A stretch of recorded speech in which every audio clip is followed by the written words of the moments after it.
Hello. And welcome. It's the Graveyard Girls, a true crime and mysteries podcast. So I have something to tell you. Okay. I know you've not long finished watching Stranger Things. Yeah. I have a little crush on Eddie Munson. For God's sake. What the For God's sake. No. I can't see past it if you've seen the meme with the portrait. Yeah, because he looks exactly like him. I'm going to have a picture of that up in here because it's so funny. I'm sorry, I can't see past it. I can't. But Joseph Quinn has these like really adorable doe eyes and he's adorable. It's not, I just see that painted. I mean, the painting is not very flattering at all. I think it's, you know, like the Keanu Reeves meme where he's a vampire and he's not aging. Yeah. I think he is as well now. It's not very flattering. Yeah, no, it's not. I'll be honest. So you're not in with the Eddie. No, I'm not in with the Eddie crowd. Okay. Sorry. I don't like the wig. It could grow on me, but I think he's adorable. All right. Okay. Okay. So you want him out of the Stranger Things character. You like the character, but without the appearance. Yeah. Okay. Well, the hair. I just can't see past the painting. I'm gonna have that painting up in here. You're not. I am. It's going to traumatise me. I'm gonna have it just behind my head. Every time you look at me, you're gonna see it. No, his hair, because you know how me with the mic. Yeah. You could just see that was like the apple thing. I'm gonna have that now with you, but you're just gonna have extra big bushy hair. Oh yeah, I will get that mullet. I'll get that mullet. It's my honour to Eddie. You'll have to do it, and then I'll take a photo of it and add it to our Instagram page. Okay, I thought he was gonna say Patreon. We could do it on Patreon. Could do. So it's I'll exclusive. post it everywhere. I'll be like, Natasha got a new haircut. Oh God, no. That'd be embarrassing. Anyway, on your note of Eddie, this might impress you. I have a case today that is a murder mystery of Sir Edmund Berry Godfrey. Oh, Berry. Berry. Oh, that's very interesting. I like his middle name Berry. Yeah, his middle name is Berry. Spelled as in berry? Yes, like the berry fruit. Yes. Oh, okay. So we could call him Eddie Berry. Eddie Berry. That makes it sound like he's edible. Some might think he is. Certain parts. Right. Okay. So, Sir Edmund Berry Godfrey was born on the 23rd of December in 1621 in Kent. So he's going to be a little bit old. But, modern Eddie, that could be a painting of Sir Edmund. No, don't bring up that. I got that out of my head. That's fine. Can we have we're going to decorate the studio and we're going to have that painting in here. Oh, okay. Are you? Yes. What with I Heart Eddie in the corner? Yeah. With a little Hellfire Club t-shirt. Yes. Okay. No, I hate that painting. I just can't see past it. I'm sorry. Okay, I'm going to put it like right here so you can see it. Oh, so I've got to stare at it. Yeah. Oh, okay. Right. Well, Sir Edmund Berry Godfrey. Mm-hmm. He was the 11th son of 18, born to Thomas Godfrey, a member of an old Kentish family, and his second wife, Sarah. Now, 18? Yeah, I don't know if Sarah actually had 18 children, or because she was his second wife, if the first wife had a few, then she's possibly died, he's remarried, and by the time she's finished popping them out, she's got a total of 18. Can you imagine having 18 children? No, I don't want one. You'd run out of names. Mary, Smary, Larry, Dairy. But then, like, imagine, like, my mum has 2, and she, like... Gets the names muddled up. Gets the names muddled up, and then also, like, throws the dog's name in as well. Oh, so the dog gets mentioned before you. Yeah. Or she combines mine and my sister's name, and it's like... Oh. There's... Yeah, 18's a bit much, isn't it? Yeah. Also, imagine how wrecked your vagina would be of that. They'd literally be falling out, Natasha. You wouldn't even have to push. No. At that point, you just sneeze and then you're, oh, baby. Oh. No, I'm not willing to wreck my vagina for one, let alone 18. That's not... See, this is why men need birth control, because they're the ones who can have multiple, like, lots. I mean, clearly... She can as well, but... Oh, yeah, clearly 1 or 2, but then, like, that's over a period. Can you imagine 18 between the two of us? It also means we'd have to share a husband. Can you have 17 and I'll have 1? I I don't know if I could. Can you imagine? It wouldn't be as bad, I don't think, if some of them were like sets of twins and triplets, because it's a few less births. Yeah, you get them but over and done with. But you'd need a massive house. Oh, you're going to say something else? You'd need a massive something else as well. But like the house, because imagine like 18 people. I think they're just sleeping on top of each other. That's what kept them warm. Oh my god, I can't imagine that. No, I wouldn't like it either. Well, it's God's will for you to have that many children. Yeah, we can't have contraception at this time. So, he was named after his godfathers, Edmund Harrison and Captain John Berry, which often leads to the misconception that his first name was Edmund Berry.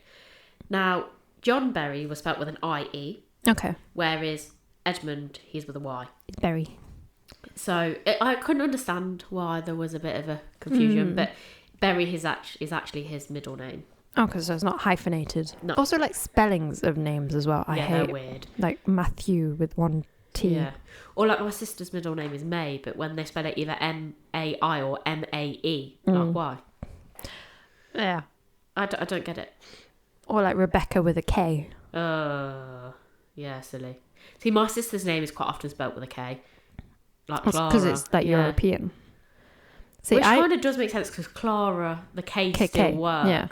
Because I knew a Natasha who was spelt with the S was a C instead. What? So I don't know if it was pronounced Natasha? Or Natasha. I think it was pronounced the same way. Oh, but why the C? I don't get it. Natasha. Cha-cha-cha. Cha-chas. I think she pronounced it the same way. I think her family was from a Eastern European country. I think it is. I've only seen it like that a few times. It's not common. Oh. So, because like my name's Russian, so I can't think like, would it be like Polish? It would be like a Slavic country, wouldn't it? But I can't think what. But yeah, I've seen it with a C. Oh. Don't know. Very strange, that one. But yes. Anyway, back to the case. This chair is very noisy. I need some like WD-40 on it. Got some behind you. I know. Right. So that's where I'm going to put that painting there, so you can see it. You just see my head. And they're the noises you're making when you were ready.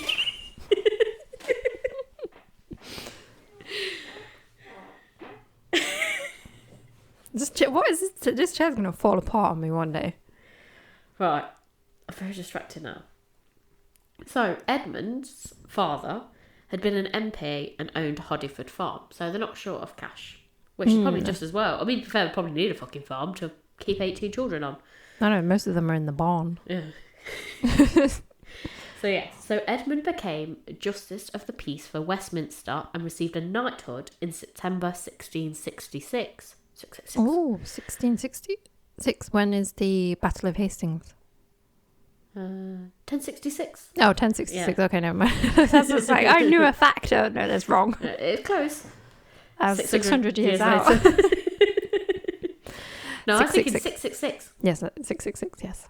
So, and he received this knighthood for his services in the Great Plague of 1665, which is the bubonic plague, which wiped out a quarter of London's population, not the Black Death. They're two separate things. Okay. Because I'll be honest, at one point I didn't realise there was two separate things. I presumed it was all the same. Well, a plague's a plague, isn't it? Yeah. So it's for anyone who was a little bit confused like me. It's not the two. They were two separate events. Technically, we are in a plague. Yes. They're still around and they've not gone. It's back. Yeah, Who did we piss off? Because you and I got it when... after everyone else. I know. We're like, oh, we don't get paid for not coming. Okay. Yeah, literally, we got it after they stopped paying people.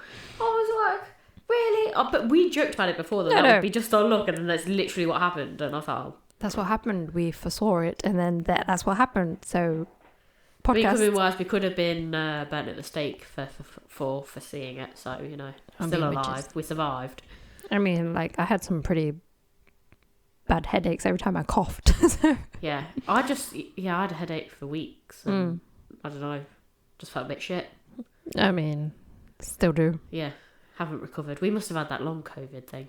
So we had it before we had COVID. Yeah. I think that's exhaustion. That's we're burnt out, yes. I think that was just work. Right. Right. In 1669, Edmund was briefly imprisoned for a few days because he'd had the king's physician, Sir Alexander Fraser, arrested for owing him money. It was said that the King Charles II overrode the judge's decision, so he only spent a couple of days in. So he's obviously pally with Charles.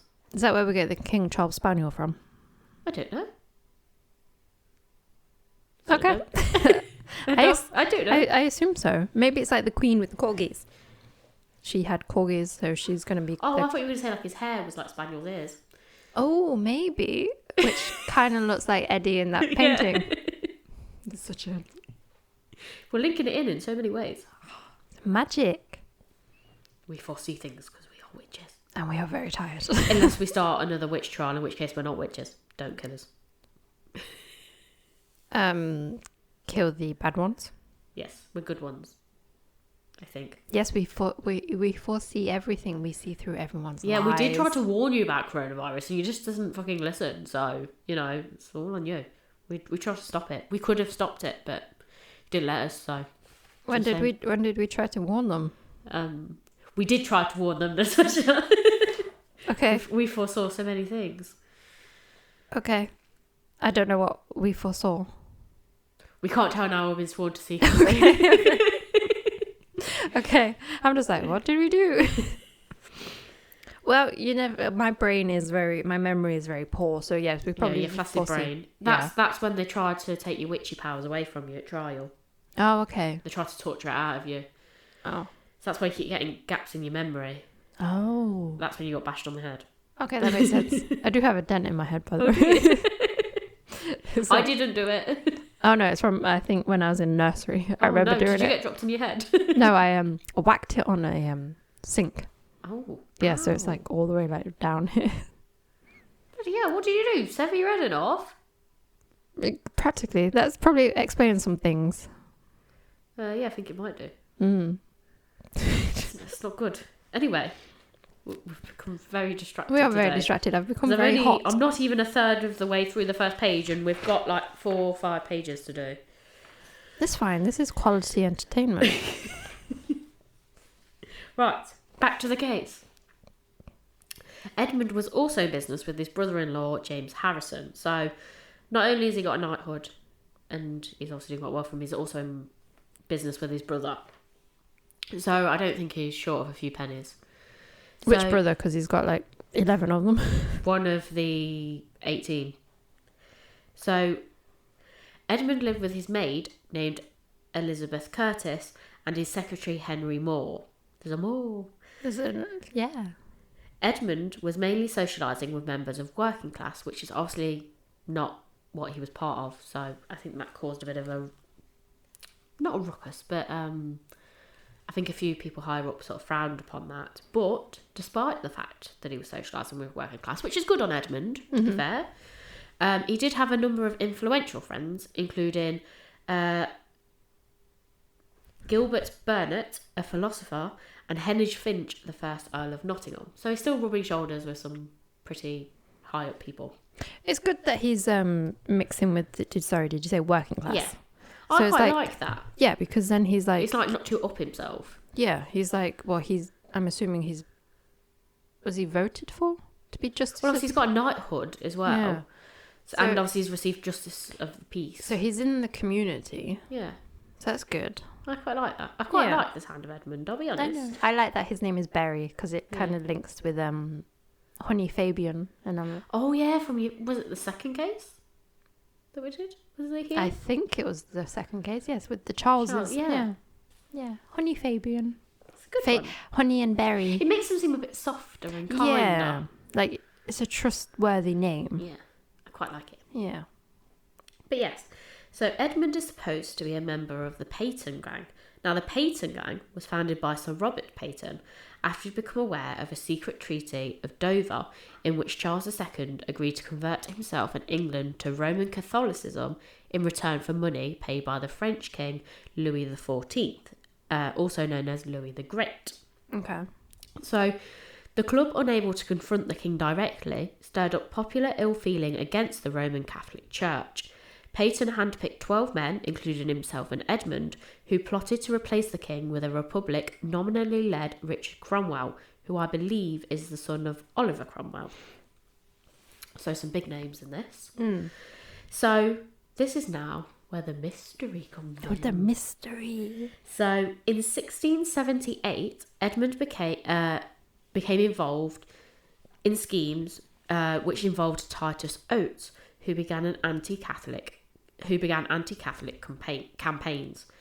Titus Oates and Israel Tong, an informer, appeared before Edmund, not like in a weird ghosty way, like as in appeared in front of him as they approached him.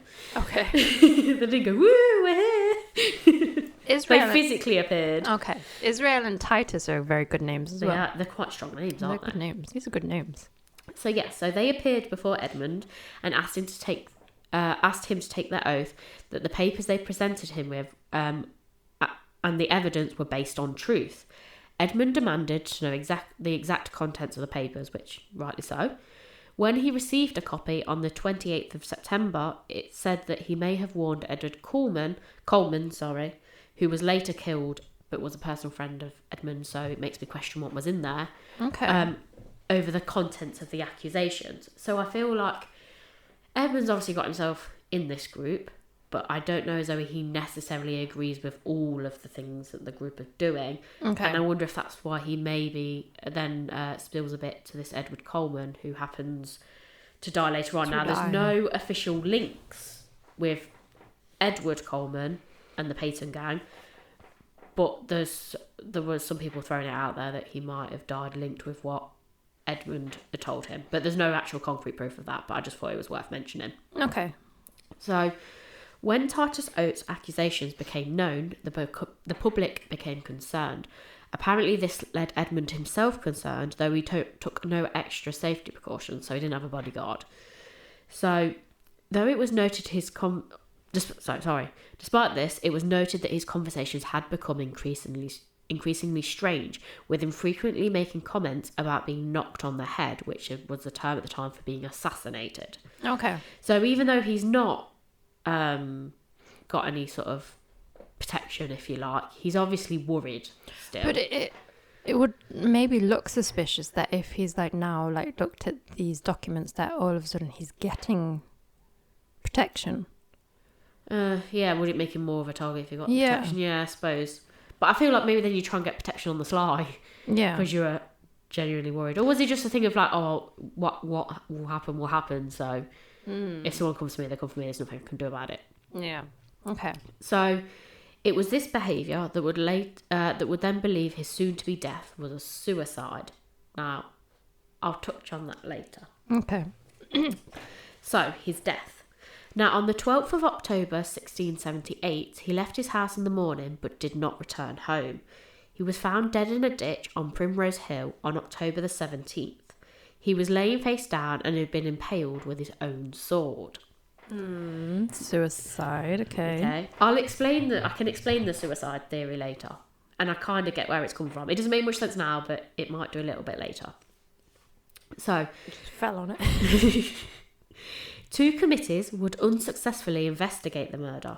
Conflicting statements about Edmund's whereabouts before the murder and no evidence of a struggle at the spot where the body was found left very little to go on.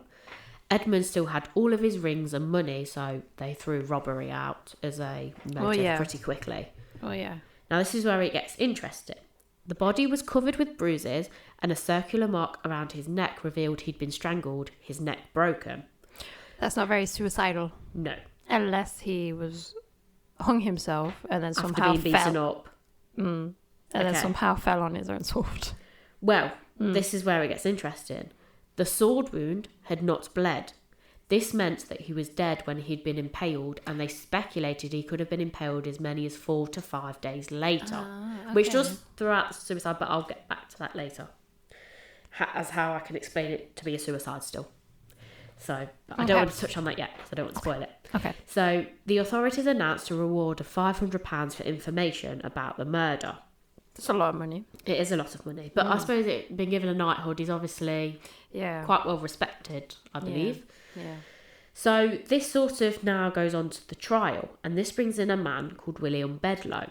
he would claim to be a reformed Catholic plotter.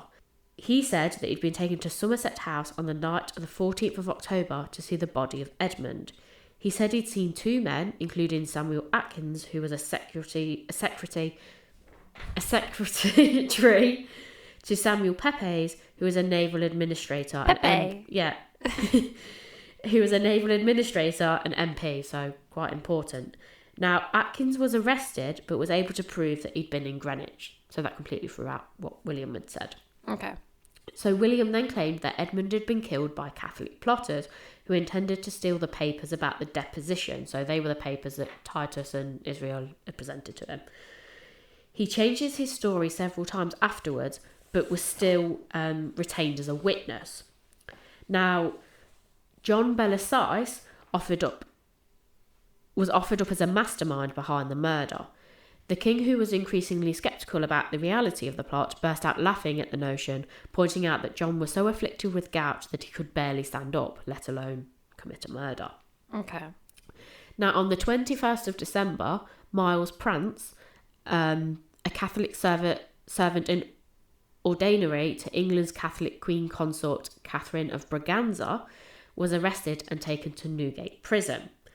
His lodger, John Wren, who was in debt to Miles, testified that he'd been away for 4 nights before Edmund's body had been found. So he's sort of saying his master had sort of conveniently disappeared about the time.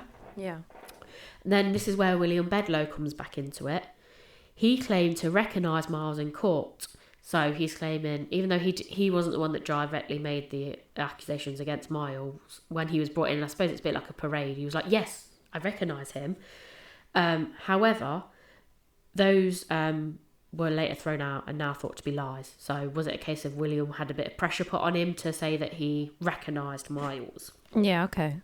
So then on the 23rd to the 24th of December, Miles announced that he'd had a part in the murder, but that the main instigators were 3 Catholic priests. Okay, priests, okay. Yeah. So that would be Thomas Godden, the head of the secular English clergy, and 2 Irish priests who I couldn't find their first names for, so I just had Kelly and Fitzgerald. That's all that was listed. Okay. So these priests witnessed the murder on the courtyard of Somerset House, where Edmund had been lord.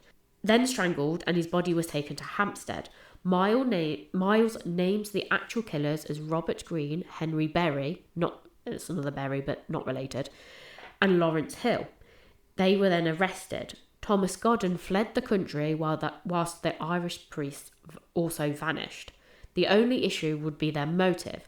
Miles put forward that Edmund was harassing the 2 priests. Okay. So rather than the priests killing themselves, I suppose Miles is supposing that the priests were angry about it. Edmund threatened them, the priests were angry. The priests and Thomas, the English clergyman, lured him over and then paid the 3 other men to kill him.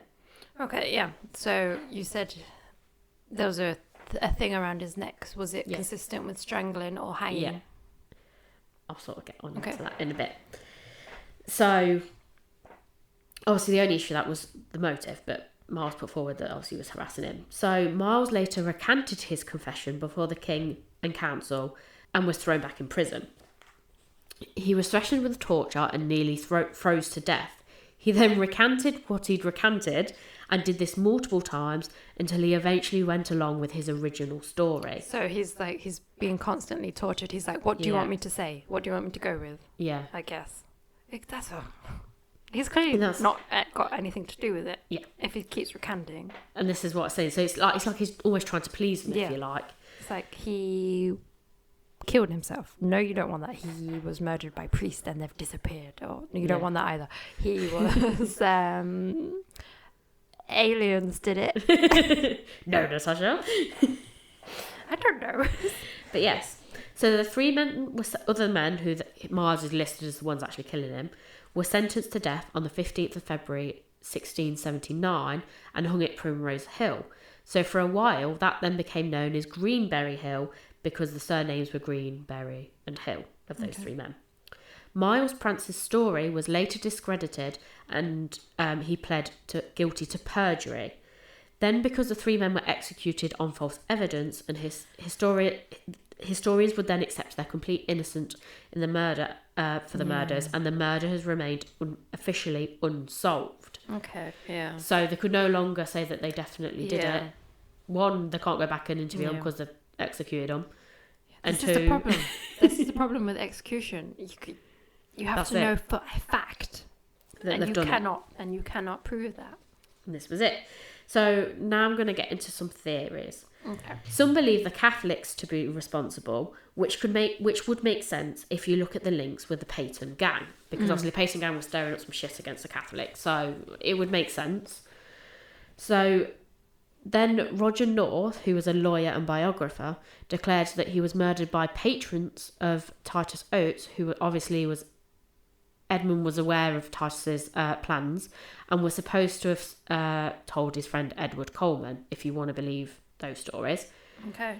Others like Sir James Fitzjames, Stephen, very confusing name, who was a lawyer, judge, writer and philosopher, suggested that it was Titus Oates himself that was the murderer. So rather than Titus Oates paying someone to do it, he physically did it himself. Okay. But for all the same reasons, in the sense that Edmund was kind of ruining his plans, if you like. Okay. And also could incriminate him.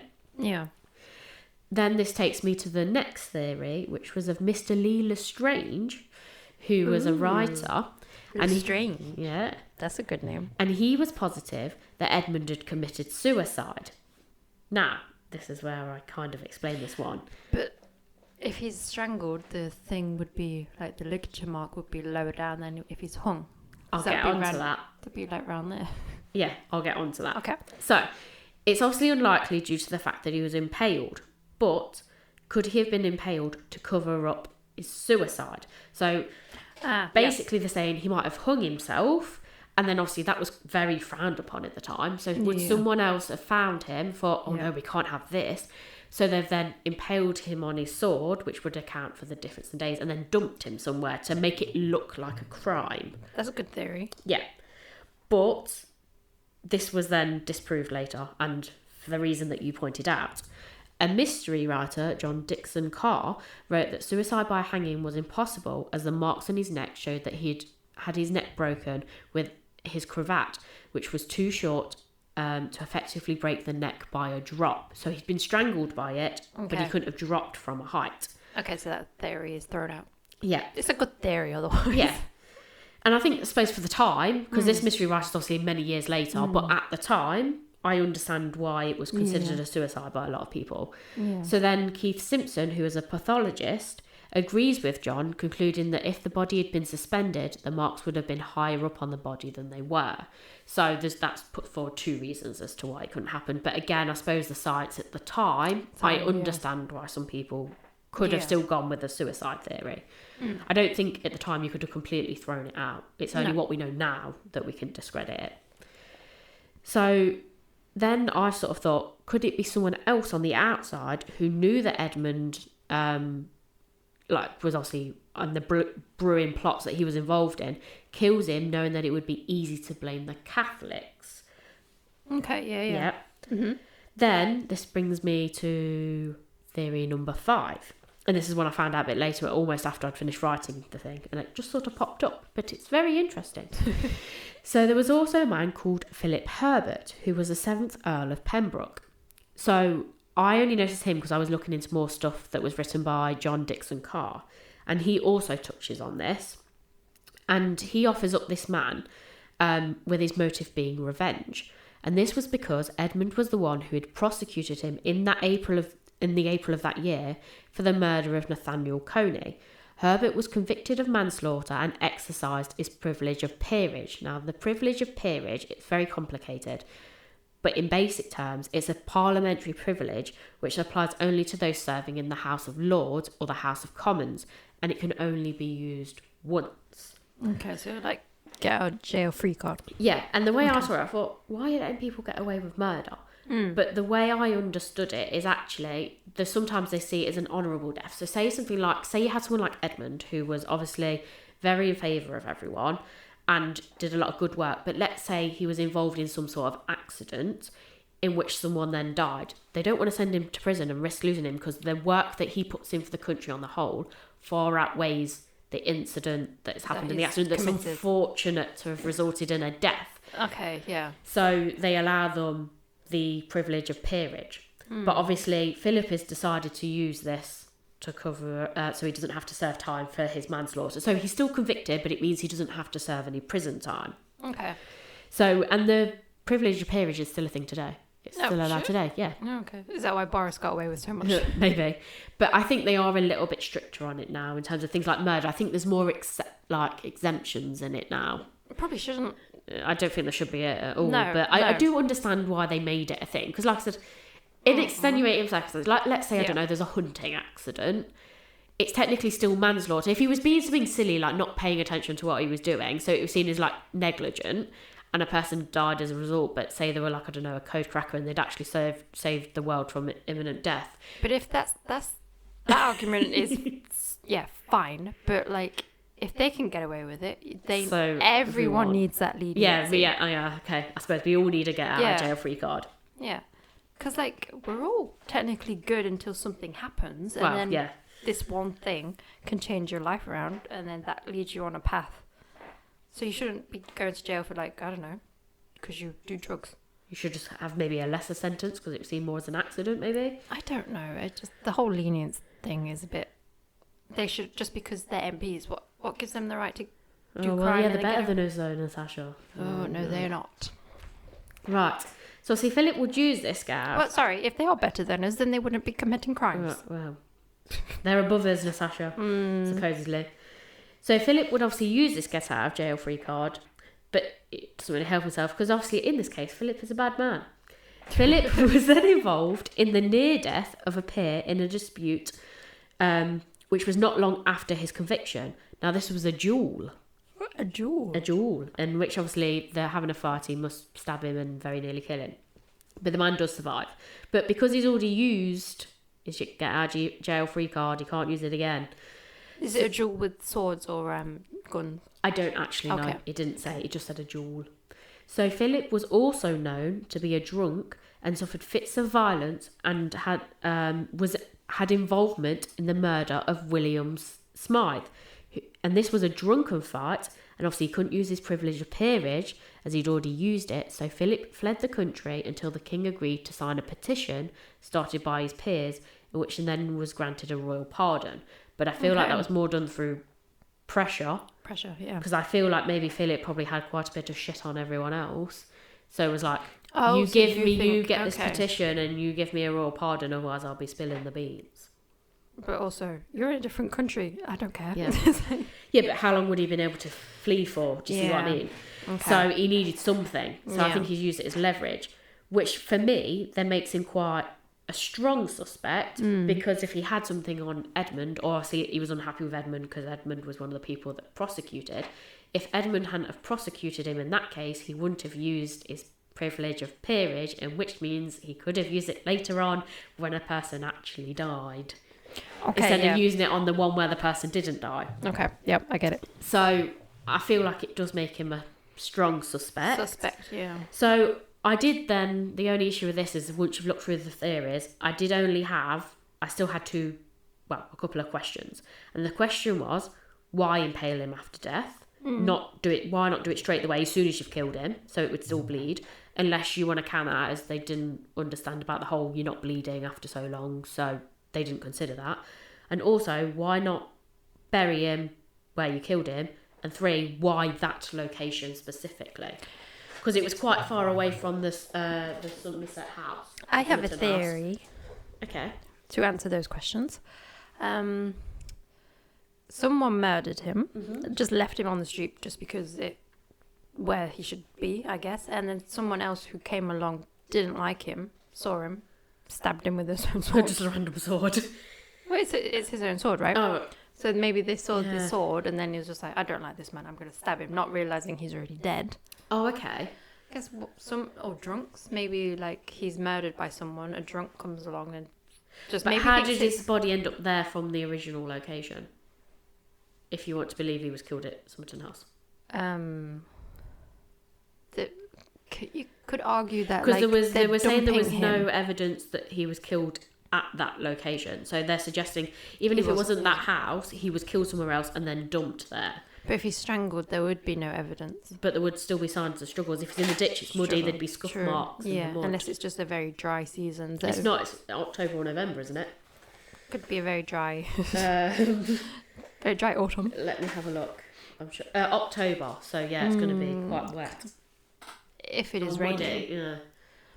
But maybe on the road it's not like muddy. But Yeah, if but then you've they've got to traffic, drag. maybe they just pushed him down. Maybe. Cause What? And then that impaled him afterwards. Yeah, or he accident because if he's like got the sword I don't know if attached. was it his own sword? Because if it is his own sword, he they shove him down. Yes, you are correct. It was his own sword. Because it would be on his waist, right, on his hips. So Yeah, they but push I him imagine down. it through his middle, like in the middle of his stomach. Maybe, yeah, but like you keep rolling down this hill, the ground, the sword somehow like stands up in the ground, and then like the next roll he impales himself. I feel like that'd be quite difficult to do. I don't know. Let's get a dummy and then put a sword on it, and then see if it will stab itself. Okay. I don't know. I think he was like obviously murdered, maybe on the road, shoved down into the ditch. Maybe someone else came along, stabbed him because they didn't like him either. Yeah. Or it was like, yeah, there was a group of them. Someone like choked him. The other guy was just like, but you said it was a few days later, right? Yeah, so they estimated that it was 4 to 5 days afterwards that he was impaled, which is quite a big time.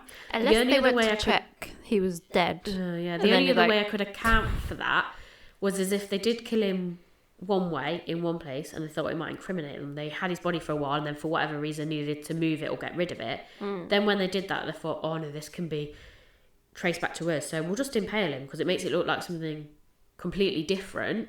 Or were they thinking at the time, I suppose I don't know what the situation was like at the time, did they think they could easily make it look like he'd just fallen on his own sword, so they impaled him days later to try and make it look like he died a different way? Does that make sense? That makes sense.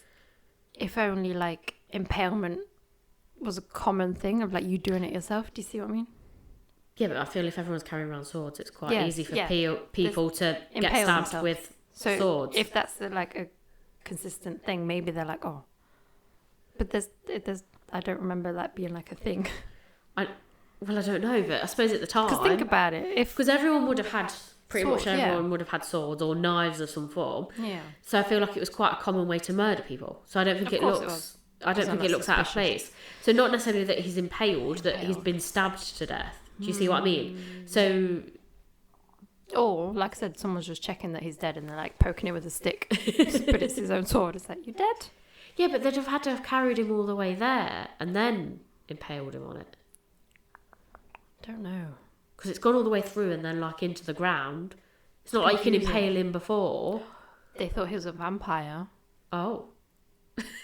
so then they're impaling him. But then why do it days later? That's what I'm saying. I feel like it's to throw them off. It is. Which then, like I said, it does make me sort of think. I feel like it was definitely his murder was like an ambush sort of thing. So I feel like he probably has gone somewhere, which I do agree with. It's something tied in with these plots and the depositions. yeah. I feel because I feel like he's probably been called in for a meeting about these, something linked with the gang, and he thinks he's just going there for drinks and to discuss what's going. Then he's ambushed by a group of people, possibly people with the gang. I think that's quite a plausible story.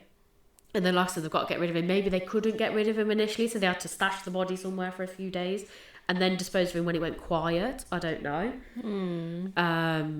Or maybe they were hoping no one would really notice he's gone, and then someone reports that he's gone, and then they're like, shit, right, we've got to get rid of the body, but we can't have it anywhere near here, so we're going to move it somewhere else and do something else with it to throw the scent off. I just imagine that there's bodies all in ditches anywhere, so they're like, just dump it in that He one. fell off his horse. Maybe. There you go. That's probably another theory. They're like, oh, he just fell off his horse. Yeah. Impaled himself. And the horse ran somewhere else. Someone just stole him for his horse. Oh, okay. But yeah, it's just that. But if not, like I said, the perfect theory, the other one that I was thinking at the time, the number 4 of it being someone completely that we hadn't thought of, Yeah. and they know of his involvement with the plots and his concern. I suppose if they've overheard what the Edward guy was saying, they could go, oh, well, I didn't like Edmund, so I can bump him off, and it's going to be very easy to blame it on the Catholic clergy. Do you see what I mean? It's a perfect way to hide it because you've almost got a motive you can hide in plain sight, if you like. Exactly. No, it is a good motive. I don't know. It's confusing. Yeah, we're never going to solve it, are we? No. But I just thought it was an one. Very interesting case. But yeah, I thought you'd like that. Yeah, no, it's tied in nicely with you, Eddie, hasn't it? I know. I didn't. It wasn't planned at all. Thank you for listening, and keep creeping. And we'll keep digging.